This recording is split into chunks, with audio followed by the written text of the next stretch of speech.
Good day, class. So today we're going to discuss the first topic for week 1 and 2 for our course Psych 2, which is Psychological Statistics. For our first topic, we are going to discuss the answer to the question why the social researcher uses statistics. Now you can try to browse the article that we use for this discussion on this web link. For the subtopic on today's discussion, we are going to look into the nature of social research, why test hypotheses, and then the stages of social research. Okay, for the first subtopic, the nature of social research. Now, in psychology, the question is psychology a social science? Now, most of the colleges classify psychology as social science. Psychology deals with the human mind and behavior, bridging the divide or bridging between social science and natural science. Now, psychology major like us, now try to study about human development, social behaviors, and emotions, which drove into the social science methods. Now, as psychology practitioner and as a social scientist, we attempt to explain and predict human behavior. Now, we basically observe people around us, our family and friends, and we try to explain, say for example, a student who performs well in a classroom, and we try to know what could be the possible reason for such performance inside the classroom. So, does this have something to do with efficacy or the student's belief that he could be successful in anything he do besides all the difficulties that he would experience? Is this the one that has influence on students' performance inside the classroom? As a social scientist, we try to explain or predict human behavior. Social scientists examine characteristics of human behavior called variables. Basically, when we try to do research, we also wanted to determine or to identify what are our independent and dependent variables. So when you talk about those independent variables, we talk about predictors or those factors that could influence the outcome variable or what we call the dependent variable. As social scientists, we try to define what is our independent variable. In the example that was given a while ago, we talk about student performance as our outcome variable or our dependent variable. And as a social scientist, we wanted to find out if the student's efficacy or most probably the regulation that the student do can predict or could influence their classroom performance. Now, these are some of the characteristics um, of a student, which is of course human behavior, that we can identify in terms of variables. Now, we also wanted to, a social researcher must also determine the unit of observation for the research. Now, when you talk about the unit for observation, we try to classify also if the variables that are being researched is nominal, ordinal, or categorical in terms of the data or the collection of information from that particular research. Now, we try to measure this data through a specific instrument, that we are able to adopt or to make, as a social scientist. So social scientists collect data on individual persons. Now, as sampled a while ago, when you talk about students, we try to collect data about student performance inside the classroom. And for us to be able to do this, we must collect their grades on a particular subject in a semester. So we try to average all the grades in all the subjects that the student have, and this becomes a measure or a data that has something to do with their performance inside the classroom.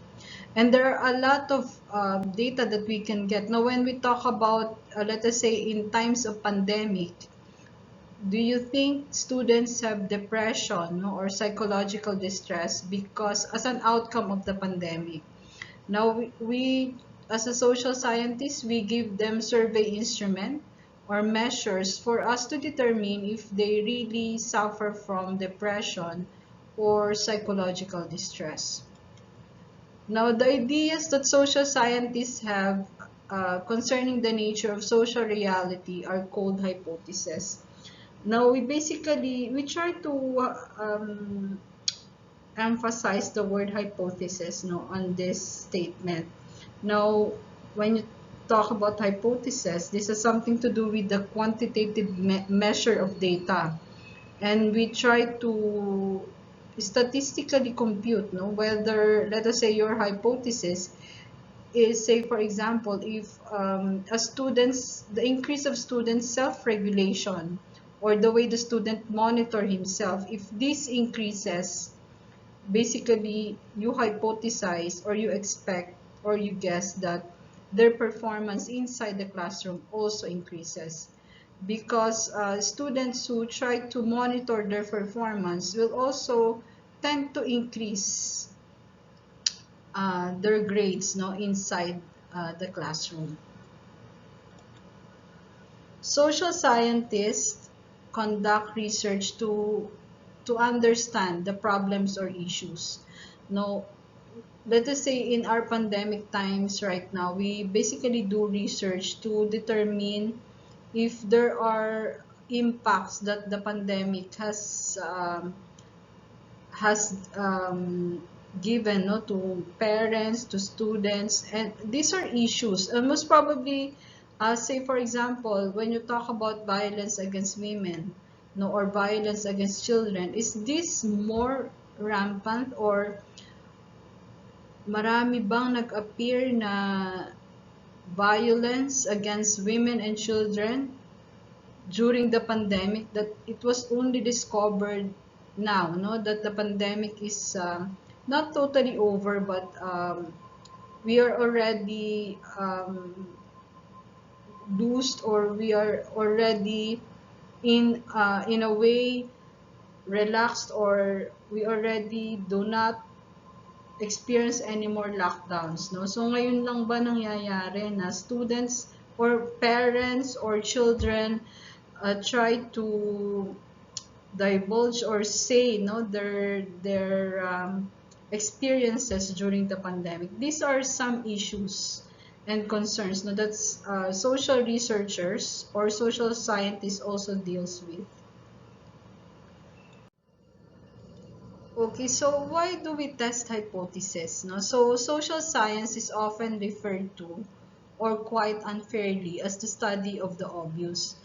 Um, Actually, when we say, yeah, okay, because of psychological disaster or because of the natural disaster, it is obvious that many people would experience depression. No, however, we need to have an evidence, no, or yeah, a proof that those who experience natural disaster will really suffer from psychological distress or depression. Now, however, it is desirable, if not necessary, to test hypotheses about the nature of social reality. Now, you really need to test hypothesis, and when you try to test hypothesis, you must use statistics, no? So you hypothesize that if psychological distress increases, the use of different coping mechanisms, no, of those who experience the natural disaster will also increase.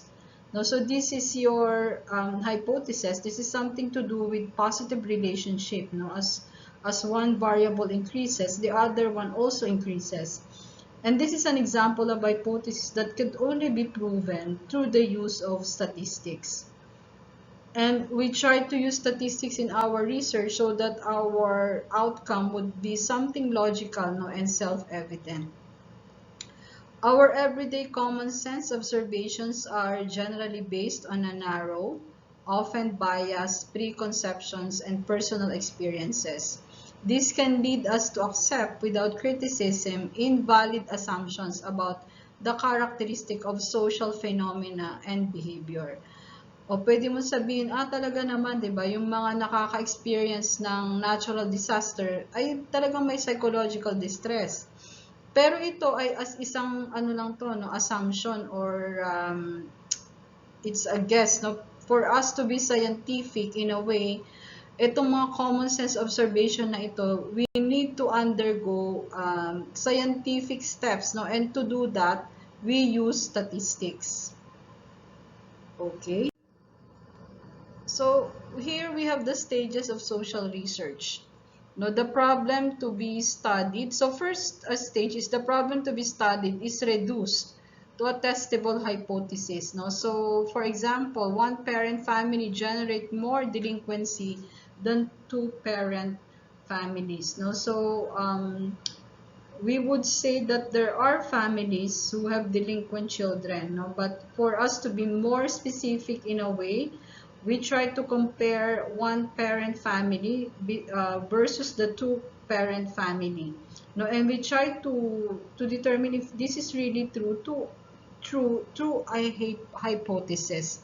We try to create hypothesis, and for us to answer that hypothesis, we need to do statistics. Now, an appropriate set of instruments is developed. For example, a questionnaire or an interview schedule. Now, in social research, after you developed or after you have studied your problem and you have created already your hypothesis because you already identified your independent and dependent variable, the next thing to do is to see if there are instruments, no, that could measure those variables. Some would develop their own instrument and some would adapt, no, a particular instrument or a questionnaire.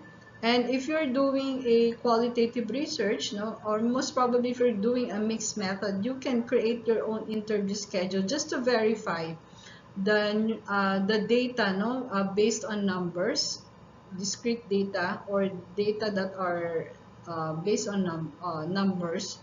No, you try to verify that through an interview. Now, the data, and the third process is the data are collected after you already administered the instrument. No, and the next is to collect the data. Then the researcher might go into the field and conduct a poll or a survey. And then the data are analyzed. After you collect the data, you try to analyze the data for their bearing on the initial hypothesis. And then results of the analysis are interpreted and communicated. No?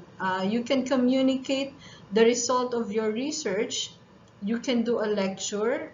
No, you can publish your research in a reputable journal article, or most probably you can do press release, no, to let others be informed, no, of the result of your research. So that would be all, no, for week number 1 and 2 first topic. Thank you.